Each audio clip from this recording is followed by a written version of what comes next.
तेरी तो शक्ल भी ऐसी नहीं है।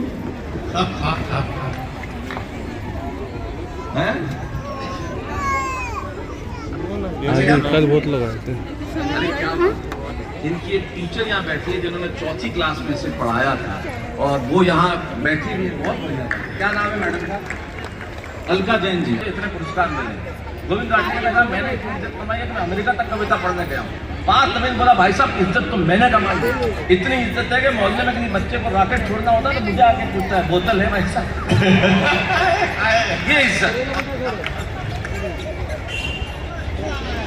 हाँ नहीं, बच्चा पढ़ाने वाले बैठे तो होना ही चाहिए, इसमें क्या पढ़ाने वाले थे। जैसे संजय झाला जिस वक्त स्कूल में था, पढ़ता तो क्या था अपने जो ऐसे राइटिंग होता है ना, निबंध इसको लिखने को देते थे, किसी भी विषय पे लिखने को दो, ये लिखता भैंस पर ही था। 4 लाइनें फिक्स रटी हुई थी। भैंस काले रंग की, भैंस की 4 टांगे, भैंस हमें दूध देती है, भैंस बहुत उपजाऊ प्राणी है। तो टीचर बड़े परेशान है कि कैसे सुधार। तो एक टीचर आए बोले साहब मैं सुधार दूंगा। उन्होंने कहा ऐसा विषय दूंगा कि लिख नहीं पाए। उन्होंने विषय दिया कुतुब मीनार। अब लिख कुतुब मीनार।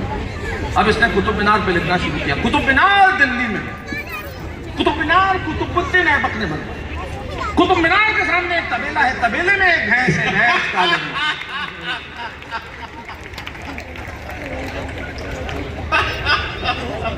क्या? लेकिन साहब इन लोगों ने कठिन रास्ता चुना है। अपने घरों से बाहर रहते हैं, घर वालों से कम मिलते हैं, आप लोगों से ज्यादा मिलते हैं और देश की बात करते हैं। तब 4 पंक्तियां सुनता हूँ कि क्या है ये लोगों के टूटने और बिखरने का चलन मान लिया। हमने हालात से शीशे का बदल मान लिया। हम भी खड़े थे तकदीर के दरवाजे पे, लोग दौलत पे गिरे, हमने वतन मान लिया। क्या बोल वतन? ये सबसे ज्यादा मुझे एग्जैक्ट बताना टाइम में उस क्या करता हूँ जी। मिस करते हो आज नहीं, वो बहुत लंबी कविता है, मैं फिर अगली बार आके सुनाऊंगा। लेकिन एक हिंदी कवि के इससे बड़ा प्यार कोई नहीं हो सकता कि लोगों को कविताएं याद है। और आपको मेरी कविता याद है।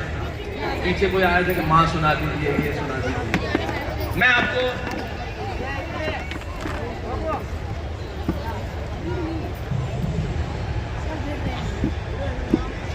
चलिए बंद कर दीजिए ना मोबाइल पर, थोड़ा मुझे इससे दिक्कत होती है। एक तो फ्लैश के पीछे पता भी चलता भाई साहब क्यों कहूँ भी क्या भाई साहब क्यों ऐसा हुआ। लेकिन बहुत बढ़िया पता भाई आपने इतना शानदार लोगों को इतने हजारों लोग इकट्ठे हुए। मेरा भाई प्यार लेकिन जितनी माताएं मुझे पीड़ा इस बात से नहीं थी कि मुझे ये कह रहा है कि तुम्हारे मुल्क में क्या रखा है। ये तो उसकी मासूमियत बेवकूफ़ी हो सकती है, लेकिन पीड़ा जो ज़्यादा हो इस बात की पीड़ा थी तो ये कहे कि तुम्हारे मुल्क में क्या रखा है। लेकिन पीड़ा इस बात की ज़्यादा थी कि कहने वाला लड़का है ये अपने तब सुना हमारा मुल्क क्या है साहब, हमारा मुल्क कमाल का है। ऐसे ऐसे नेता है जो आटा भी लीटर में बेचते। हिंदुस्तान में आप कल्पना करके देखो अंग्रेजी साहब। मैं इन माओं को प्रणाम करना चाहता हूँ। मैं आपसे हाथ जोड़ के निवेदन करता हूँ कि अपने बच्चों को पीट के अंग्रेजी मत बोलो। ये तो आजकल की माएँ मराठी जैसी इतनी जिसमें जो रचा गया, जिसे सुनो तो कानों में शहद घुलता है, शहद घुलता है। आप संस्कृत के इतने शब्द हमारी सारी आंचलिक भाषा, चाहे मराठी, गुजराती हो, बांग्ला हो, तमिल हो, तेलुगु हो, कन्नड़ हो, मलयालम हो, मारवाड़ी हो, मेवाड़ी हो, गुजराती हो, हमारी अपनी भाषाएं, उनका सौंदर्य कितना अद्भुत है। मुकाबला भी नहीं है नहीं। जो टाइम टेबल, जो मेहनत, जो परिश्रम पटाने में है वो किसी और शब्द में आ ही नहीं सकती। अंग्रेजी हमारा क्या मुकाबला करेगी? अंग्रेजी का कोई शब्द ऐसा हो ही नहीं सकता। मैंने अंग्रेजी को कहा तुम हमारा मुकाबला क्या करोगे? बोले क्यों? मैंने कहा तुम चेहरे को अंग्रेजी में क्या बोलते? बोले फेस। मैंने कहा थोबड़ा। ना तुम ट्रांसलेट कर। मैंने कहा तुम पत्नी को अंग्रेजी में क्या बोलते? बोले वाइफ। मैंने कहा लुगाई। ट्रांसलेट तो करना, कोई वर्ड ला सकता है क्या? मैंने कहा तुम्हारे यहाँ कुछ ये होता है ना, मतलब अंग्रेजी का मुकाबला करना है तो मैंने कहा करो ना। मैंने कहा हमारी पत्नी रोज उठ के हमसे एक वाक्य बोलती है, तू उसका अनुवाद अंग्रेजी में करके मैं गुलाम हो जाऊंगा। बोले क्या बोलती है? बोलती है मैंने कहा तुझसे शादी करके तो मैंने करम ठोक ली। मैंने कहा लाख करम और ठोक, तेरा बाप अंग्रेजी में नहीं ला सकता करम और क्या मुकाबला करेंगे अंग्रेजी? हमारी ट्रक के पीछे लिखा रहता है ट्रक नहीं है मेरे जिगर का फूल है, और माल उतना ही भरूंगा जितना गवर्नमेंट का रूल है। अब तू कर जिगर के फूल का क्या लिखेगा? फ्लावर ऑफ लिवर क्या लिखेगा? क्या मेरा नाम देखे हो? ये कोई अंग्रेजी पर मेरे को अंग्रेजी में मालूम है, निवेदन है, मैं रो रो के कह रहा हूँ। हाँ नहीं नहीं करूँगा, बैठ जाओ बेटा। बैठेगा। मैं रो रो के कह रहा हूँ। मैं अपने इनको आजकल बात करते हुए फोन पे सुनता हूँ, प्रताप भाई बेबी खाना खा लिया? बेबी? अरे पति है तुम्हारा, उसको उसको पकड़। शर्म करो थोड़ी। बेबी? फिर वो 88 किलो का बेबी पेट निकला हुआ बाहर आता है। मैंने कहा इसके आगे एलिफेंट डॉग लिख लो बेबी, और ऐसा ही बेबी तो गोद ले लो, गुलू गुलू गुलू गुलू बेबी। और आजकल तो बाबू बाबू कहाँ हो बाबू? हर लड़के का आधार कार्ड बनवाने के लिए उसने कहा जो बैठा था क्लर्क को, बाबू के पास जाओ वो बनाएगा। तो बाहर आकर अपने बॉयफ्रेंड को बोल रही बाबू तुम आधार कार्ड भी बनाते हो? ये बात है। Come on, Dad. Come on, what a bad day. I just want to change my girlfriend. पिता बोलोगे don't get mad. Just think you know nonsense and change her. गजब का बात है। तू बैठना है सारी चिंता हटा दूसरी लड़की। हाँ? मैंने कहा खुदा मुझको भी अमेरिका भेज देता तो तेरा क्या जाता? कौन गुड्डू? यही अमेरिका। कौन गुड्डू? अब जैसे अमेरिका वाला हमारा क्या मुकाबला करेंगे? हमने जो आविष्कार किया वो कर सकते हैं क्या? हाँ चल बैठ वो चल। बोले हमने मोबाइल फोन बनाया, तू चुपचाप बैठ। हमने सिम बना दिया। तू बैठ तो आज कौन हो? तो खाने का भी होगा। मिस्ड कॉल का आविष्कार तेरे बाप ने किया था, बता। ये हमारा घंटी दो छोड़ दो। अगला टेंशन में एक आविष्कार ऐसा है जो हिंदुस्तान में सिर्फ हमारा है। जब हम रेस्टोरेंट में खाना खाने जाते हैं हम सब लोग 1/2 सीट, ये अपना आविष्कार। अपन हमेशा 1/2 ही मंगाते हैं। मालूम है जब आधे आधे की जगह पौन आएगा, अजब एक की जगह 1.5 मिलेगा। क्यों बनाया? 2 1/2 ये अपना। Come on, Dad, what a bad day. I just want to change my girlfriend. पिता बोले कि no change, problem, change it. गजब का बात है। अपने को भी यही अमेरिका भेज देता तो तेरा क्या जाता? हे खुदा, हे भगवान, अपने को भी अमेरिका भेज देता तो तेरा क्या जाता? हमेशा यहाँ पे कुछ छत्र उड़ाते, नई नई लड़कियाँ घुमाते, वरना हिंदुस्तान में हमारे पिताजी वो सुबह दोपहर शाम 3 बार तो इसीलिए पूछते थे कि बताना होता था कि मैं तेरा बाप। हिंदुस्तानी बाप का मूलभूत अधिकार औलाद को बिना कारण ठोको, कारण पूछे तो 3 बार और ठोको। मुझे 5वीं क्लास में, चौथी के बाद मैं गया था कल्पना जी, 5वीं क्लास में मुझसे पूछा कि मारपीट का पर्यायवाची बताओ। मैंने कहा श्री श्याम सिंह साहब लोढ़ा। हमारा तो बड़ा ही ऐसा, मैंने कहा हिंदुस्तान में हमारा तो ऐसा सिस्टम था। मेरा एक क्या आदमी था, वो अपने बच्चों को दे घुमा दो, पीटे। मैंने कहा क्यों पीट लो यार, मैं 3 दिन के लिए बाहर जा रहा हूँ, मैं परसों लौट के आऊँगा और कल इसका रिजल्ट आ रहा। इसके कॉन्फिडेंस क्या है? ये भी अपने बच्चे को कूटे जा रहा है, इतना ट्यूशन लगवाता हूँ, नंबर नहीं लाता, बच्चा रोते हुए मेरे पास आया। मैंने कहा सही बात है यार बेटा, बाप तो मारेंगे, ट्यूशन भेज रहे हैं, पैसा खर्च कर रहे हैं, नंबर लाया कर। बोले मैडम का नंबर मांग रहे हैं।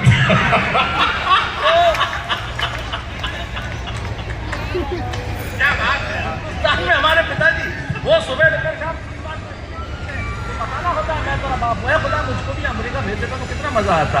अच्छा दूसरे अमेरिकन परिवार का हाल तो और भी दमदार। एक लड़की आई वहां से कह रही mom I just can't live with that guy who I living for 2 years।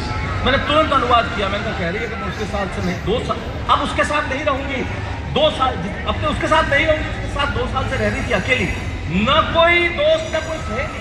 एक लड़के के साथ 2 साल से रह रही थी अकेली, बिना शादी के, ना कोई दोस्त तो सहेली।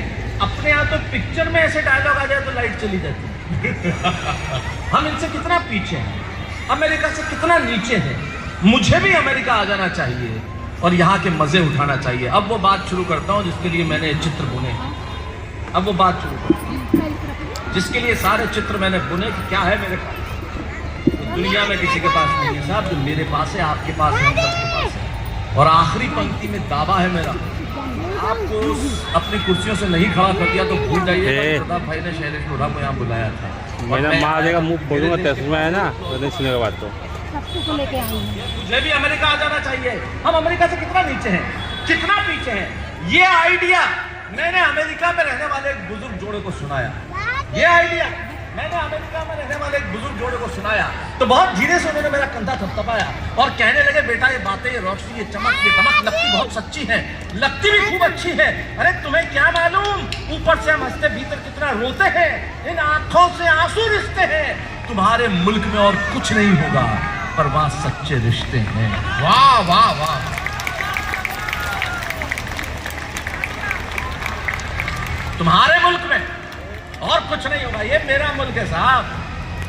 ये मुल्क है कि जब रोहित शर्मा और विराट कोहली छक्का मारते हैं तो पूरा हिंदुस्तान एक साथ मिलकर उनके लिए तालियां बजाता है। जब हरमनप्रीत कौर वर्ल्ड कप उठाती है तो ये देश मिलकर तालियां बजाता है। ये देश सिंधु, साक्षी, तंवर के लिए तालियां बजाता है। ये हमारा देश है साहब। ये कल्पना चावला की आगे नहीं बढ़ता है कि ये हमारा देश है, ये अद्भुत देश है, हमारा ये देश है। तब मैं कहना चाहता हूँ कि छत नहीं रहती। उस बुजुर्ग जोड़े की बात सुनने के बाद मेरी एक पंक्ति को याद आती, छत नहीं रहती, दहलीज नहीं रहती, दीवारों दर नहीं रहता, घर में बुजुर्ग ना हो तो घर घर नहीं रहता। तब कहना चाहता हूँ तो आज कहने लगे, आज बेटा बात तो बहुत सच्ची है, लगती भी खूब अच्छी है। तुम्हारे मुल्क में और कुछ नहीं होगा पर वहां सच्चे रिश्ते हैं।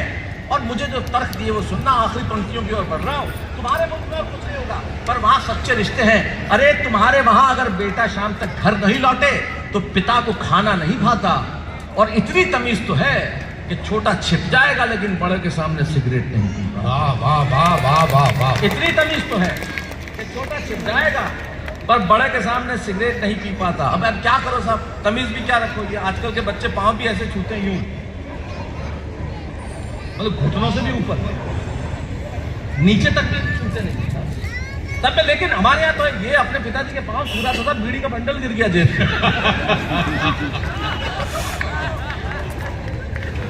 तुम्हारे मुल्क में और कुछ नहीं होगा पर वहां सच्चे रिश्ते हैं। अरे यहाँ बेटा शाम तक घर नहीं लौटे तो पिता को खाना नहीं भाता।